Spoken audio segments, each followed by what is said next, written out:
لیکن مسئلہ یہ ہے کہ ستارے ہوتے تو آسمان پر ہیں، لیکن جب سورج آتا ہے تو وہ ان ستاروں کو ظاہر نہیں ہونے دیتا اس کی روشنی۔ اسی طرح سے جب آفتاب نبوت میرے مصطفیٰ کریم کی آمد ہوئی، وہ نبی تھے تو اسی طرح سے، ہیں بھی اسی طرح سے، لیکن اب صرف بول پانا میرے مصطفیٰ کی ذات ہے۔ شان ان کی اب بھی باقی، صبح قیامت تک باقی رہے گی، مقام ان کا اب بھی باقی، صبح قیامت تک باقی رہے گا، لیکن اب تذکرہ میرے مصطفیٰ کریم کا ہی۔ اور سید عالم صلی اللہ علیہ وسلم نے پھر اپنا میلاد بیان فرمایا میرے غلاموں کو اسی طرح سے ہیں، لیکن یاد رکھو کہ رب ذوالجلال نے مجھے اول بنایا، مجھے آخر بنایا، میں پہلا وہ شخص ہوں جس کی شفاعت رب ذوالجلال اپنی بارگاہ میں مقبول فرمائے گا، پہلا وہ شخص ہوں جس کو اللہ رب العزت لوائے حمد عطا فرمائے گا، سارے لوگ میرے اس لواء الحمد کے سائے میں ہوں گے۔ فرمایا بھلا لیکن اس کے اوپر میں فخر نہیں کرتا۔ فرمایا رب نے مجھے بھی بڑی شان عطا فرمائی ہے، لیکن میں اس کے اوپر فخر نہیں کرتا، اس لیے کہ رب ذوالجلال خود میری شان کو بیان کر اس کے اوپر فخر فرماتا ہے۔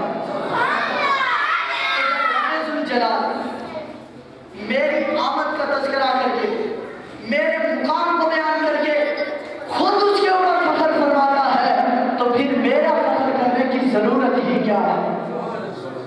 کیوں کہ اگر میں فخر کروں تو منافقین سمجھیں گے کہ ان کو بڑا غرور ہے، تو اللہ کے نبی اس عیب سے پاک ہے، اللہ کے نبی اس عیب سے پاک ہے۔ تو جب رب ذوالجلال میری شان کو بڑھاتا ہے، شان بڑھانے کے بعد جب وہ میرے مقام کو ارفع و اعلیٰ بنا دیتا ہے، میں اس کے سامنے عاجزی کرتا ہوں، عاجزی کا صلہ رب ذوالجلال مجھے یہ دیتا ہے کہ وہ میری مقام کو اور بلند کرتا ہے، وہ میرے مقام کو بڑھاتا ہے، میں اس کے سامنے عاجزی کرتا ہوں۔ اسی عاجزی کی بنا پر میں نے کہا تھا قل انما انا بشر مثلکم، فرمایا میرے محبوب فرما دیجئے کہ میں صورت بشری میں تم جیسا ہوں، صورت بشری میں تم جیسا ہوں۔ تو اگر بات یہ ہے کہ اگر بالفرض حضور ہم جیسے ہی ہیں، جیسے ہم ہیں تو ویسے وہ بھی ہیں، تو کیا ہمارا جو پسینہ ہے وہ حضور کے پسینے جیسا ہے؟ سید عالم کا پسینہ صحابہ کرام بطور ایندھن استعمال کریں، سید عالم صلی اللہ علیہ وسلم کے بول و براز کی بات ہو، کوئی پی لے تو رب ذوالجلال اس کے پیٹ کو ہر طرح کی بیماری سے محفوظ فرما دے۔ آپ کے خون مبارک کا تذکرہ ہو تو کوئی پی لے تو رب ذوالجلال اس کو ہر طرح کی بیماری سے محفوظ فرما دے۔ بتا کیا تیرا بھی یہی عمل ہے؟ کیا تیرے ساتھ بھی یہی پیش آتا ہے؟ نہیں، اگر تیرا پسینہ آ جائے تو تیری بیوی تیرے قریب نہیں جاتی۔ یہ میرے سرکار کا پسینہ ہے کہ جس کو صحابہ بطور ایندھن استعمال کرتے ہیں۔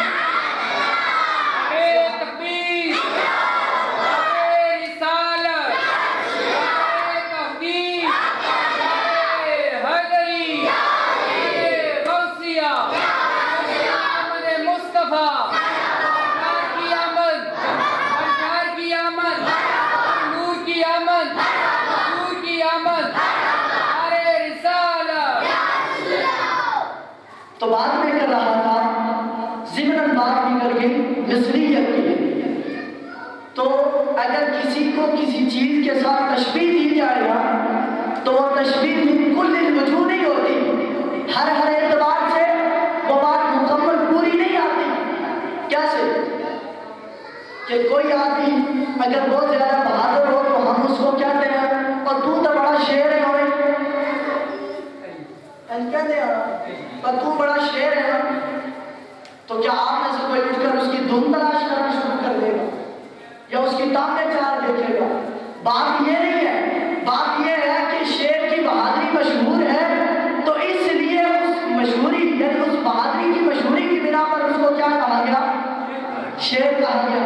اب اس کا یہ مطلب نہیں کہ تم اس کی دھن تلاش کرنا فرمایا جس طرح سے تم اللہ کی مخلوق ہو اسی طرح سے میرے محبوب بھی اللہ کی مخلوق ہے، لیکن مخلوقات میں سب سے عرفہ والا میرے مصطفیٰ کی بات۔ سمجھ آئی کہ نہیں؟ جیسے تم اس کے بندے ہو ویسے وہ بھی اللہ کے بندے ہیں، لیکن بات یہ ہے کہ ان کا میری ذات کے ساتھ تعلق ہو رہا ہے، تمہارا میری ذات کے ساتھ تعلق ہو رہا ہے۔ ان کے ہاتھ جیسا تمہارا ہاتھ نہیں، ان کے ناک جیسا تمہارا ناک نہیں، ان کی آنکھوں جیسا تیری آنکھیں نہیں، ان کے پورے وجود جیسا تیرا وجود نہیں، لیکن ہے وہ بھی بندے وہ تم بھی بندے، اس لیے صورت بشری میں وہ تم جیسے ہی ہیں، باقی تمہارا ان کے ساتھ کوئی تعلق نہیں۔ تو میں بات کر رہا تھا میلاد مصطفیٰ کریم صلی اللہ علیہ وسلم۔ شاہ عبدالعزیز محدث دہلوی نے کیا فرمایا؟ حضور نے پھر خود اپنا میلاد مصطفیٰ خود بیان فرمایا۔ اس کے بعد جو بندی حضرات کے بڑے مستند عالم ہیں تو وہ سنی، لیکن جس طرح ساری مسیطہ دے قبضے نہیں ہوئے اس طرح بعض کا ساڑھے کامرین دے ہوتے بھی لوگ قبضہ کر کے دیں تو سانو سمجھ نہیں ہوتی۔ انہوں نے اپنی کتاب کے اندر لکھا حاجی امداد اللہ حاجر مکی رحمت اللہ تعالیٰ علیہ، آپ فرماتے ہیں کہ ہمارے نزدیک حضور کا میلاد اعلیٰ درجے کا مستحب ہے۔ مسئلہ اس کے اندر انہوں نے یہ لکھا ہے۔ اس کے علاوہ ان کی کتابیں ملتی ہے کلیات امدادیہ، تو کلیات امدادیہ کے اندر بھی انہوں نے یہ لکھا، آپ فرماتے ہیں کہ حضور کے میلاد مصطفیٰ کی محفل اپنے گھر میں بھی سجاتا ہوں، اگر کسی کے گھر میں اس کا انعقاد کیا گیا ہو اس محفل میں بھی حاضری دے گا۔ سمجھ آئے کہ؟ اور ایک اور بات سنا، میلاد مصطفیٰ میں ہوتا کیا ہے؟ قرآن کی تلاوت، حضور کے اوپر درود، حضور کی نعت، واعظ و تقریر، قرآن و سنت کا پیغام۔ اب آپ میں سے مجھے کوئی یہ بتائے کہ یہ امور ناجائز ہیں؟ کیا ان کا انعقاد ناجائز ہے؟ اگر ان کا انعقاد ان کا جو ہے وہ اہتمام ناجائز ہوتا تو پھر شریعت ہی نہ ہوتی، کیونکہ شریعت کو آپ جانو گے کیسے؟ شریعت کو جانو گے کیسے؟ کیونکہ نبی کے دور میں تو تم پیدا نہیں ہوئے، حضور دنیا سے چلے گئے، ہماری آنکھوں سے غائب، لیکن روحانی اعتبار سے ابھی ہوگی۔ تو اس لیے یہ سب کے سب امور اللہ رب العزت نے اسی لیے انسانوں کو عطا فرمائے کہ تاکہ اس کے ذریعے سے انسان ہدایت حاصل کرے۔ اور جو ہم نفل میلاد کا انعقاد کرتے ہیں یہ پتہ کیوں کرتے ہیں؟ یہ اس لیے کرتے ہیں کہ سید عالم صلی اللہ علیہ وسلم نے ارشاد فرمایا کہ میرے غلاموں، میری دنیا سے چلے جانے کے بعد ایک قوم آئے گی، وہ اس قدر میرے ساتھ محبت رکھے گی کہ وہ میرے ذکر کے اوپر اپنے مال کو، اپنی جان کو، اپنی اولاد کو، ہر چیز کو قربان کر دیں گے، پھر بھی میرے مصطفیٰ کریم کے ذکر کے ساتھ، یعنی میرے ذکر کے ساتھ پھر بھی ان کو سیر نہ ہوگی۔ جتنا سنیں گے اتنا وہ سمجھیں گے کہ اتنا کیا ہے، ابھی کم ہے، تو جتنا ان کے سامنے تذکرہ کیا جائے گا اتنا وہ خوشی کا اظہار ہے۔ اس لیے میرے غلاموں ایسی قوم آنے والی ہے، اور وہ قوم کون سی قوم ہے؟ یہ وہی قوم ہے جو میلاد مصطفیٰ کا انعقاد کرتی ہے، جو میرے مصطفیٰ کریم کی ہر شان کی بات سنتی ہے، ہر مقام کی بات کرتی ہے، اور ہر صفات کا تذکرہ کرتی ہے۔ اس لیے کہ اللہ رب العزت نے اس کا اہتمام، اللہ تبارک و تعالیٰ نے یہ احسان بھی ایمان والوں کے اوپر کیا ہے، اس کا احسان بھی ایمان والوں کے اوپر کیا ہے، تو ایمان والے کو چاہیے کہ وہ اس کے اوپر خوشی کا اظہار کرے۔ اس کے اوپر ہے، دیکھیں میں تفاسیر کی طرف نہیں جانا چاہتا، اگرچہ ان کے حوالہ جات بھی میرے پاس موجود ہیں، مختصر آپ کو بتانا چاہتا ہوں کہ اگر اس احسان سے مراد اس فضل سے مراد، اس رحمت سے مراد اگر قرآن بھی ہے تو بتا قرآن تمہیں کس کے توسل سے ملا ہے؟ اگر اس سے مراد اور کوئی چیز ہے، اور کوئی نعمت ہے، تو وہ اور نعمت بھی تمہیں میرے مصطفیٰ کریم کے توسل سے ملی۔ کیوں کہ اللہ رب العزت کے پیارے محبوب علیہ السلام نے ارشاد فرمایا، حدیث قدسی ہے کہ جب اللہ رب العزت نے حضرت آدم علیہ السلام کو تخلیق فرمایا تو آدم کو تخلیق کر کے رب ذوالجلال نے ان کو کنیت عطا فرمائی ابا محمد۔ امام قسطلانی نے اس کو نقل فرمایا ہے مواہب دنیا کے اندر، علماء موجود ہیں تصدیق آپ کر سکتے ہیں۔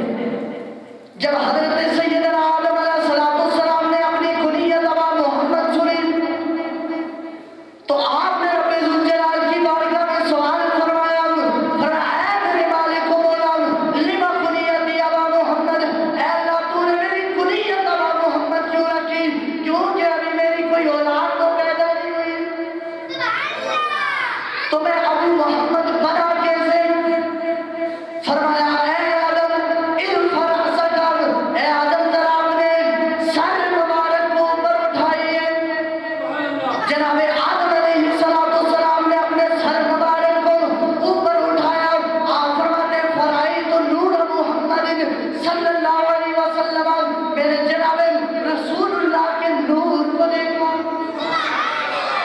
اس کو دیکھا محمد صلی اللہ علیہ وسلم کے نور کو دیکھا۔ آپ نے فرمایا جب میں نے نور محمدی کو دیکھا تو پھر رب ذوالجلال نے ارشاد فرمایا اے آدم یہ میرے نبی کا نور ہے، یہ کیا ہے؟ آپ فرماتے میں نے سوال فرمایا ما ھذا، مالک و مولا یہ کیا چیز ہے؟ فرمایا هو نور محمد صلی اللہ علیہ وسلم، یہ جناب محمد صلی اللہ علیہ وسلم کا نور ہے۔ وہ ابنک، یہ تیرا بیٹا ہے، من ذریتک، تیری اولاد میں سے ہوگا، تیری اولاد میں سے ہوگا۔ فرمایا تیری اولاد میں سے ہوگا، اور فرمایا اے آدم اگر میں اس کو تخلیق نہ کرتا تو میں نہ زمین کو بناتا، نہ آسمان کو بناتا، نہ اے آدم تمہیں تخلیق کرتا، نہ اپنی ربوبیت کو ظاہر فرماتا۔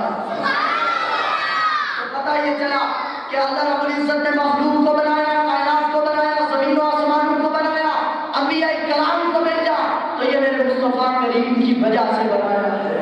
تو اس لیے جس کی وجہ سے تمہیں وجود ملے، جس کی وجہ سے تمہیں نعمتیں ملے، تو تمہیں بھی چاہیے کہ بحیثیت مسلمان تم اس احسان کا تذکرہ کرو، اس کا شکر ادا کرو۔ اس لیے کہ رب نے قرآن میں فرمایا وَأَمَّا بِنِعْمَتِ رَبِّكَ فَحَدِّثْ، کہ اللہ تبارک و تعالیٰ کی نعمتوں کا خوب پرچار کیا۔ اللہ تبارک و تعالیٰ جل وعلا ہم سب کی حاضری کو اپنی بارگاہ میں شرف قبولیت عطا فرمائے، اور رب ذوالجلال ہم سب کو قرآن و سنت کا فہم عطا فرمائے، اور اس محفل مقدس کے توسل سے ہم سب کو شریعت مطہرہ کے اوپر عمل پیرا ہونے کی توفیق عطا فرمائے۔ وما توفیق الا باللہ۔ ماشاءاللہ، جزاک اللہ، یہ جناب قاری محمد فرحان